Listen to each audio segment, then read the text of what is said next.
Visą popietę iki pat dabar mano kolega Karolis Vaitkevičius fiksuoja nuotaikas Garliavoje Klonio gatvėje.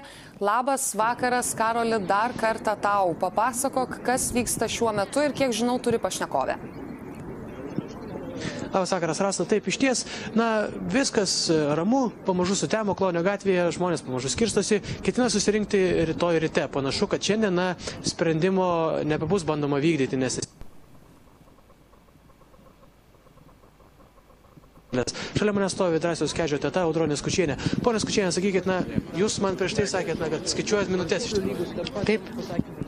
Taip, dabar vėlgi žmonės sakė, kad 5:06 rinksis, nes antstoliai pagrasinus, kad jos, ir iš tikrųjų jos darbo laikas nuo 6 iki 22, tai kiekvieną kartą mūsų, taip ir skaičiuojam valandas.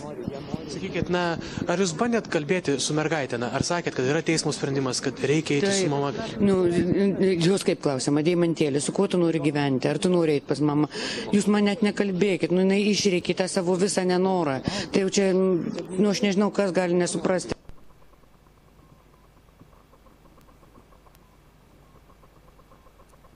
Žmonės budės iki vakaro, veikiausiai rinksis iš ryto, taip. Būti per naktį. Mergaitė, gal jau nuėjo miegoti, jau vis iki vakaras. Tai mergaitė eina apie 9 miegoti, tai dar nėra 9.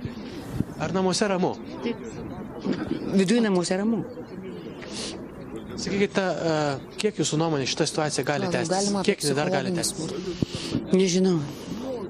Kaip mačiau šiandien laidoje, tai kad mūsų kova pralaimėta, klanas klesti Lietuvoje.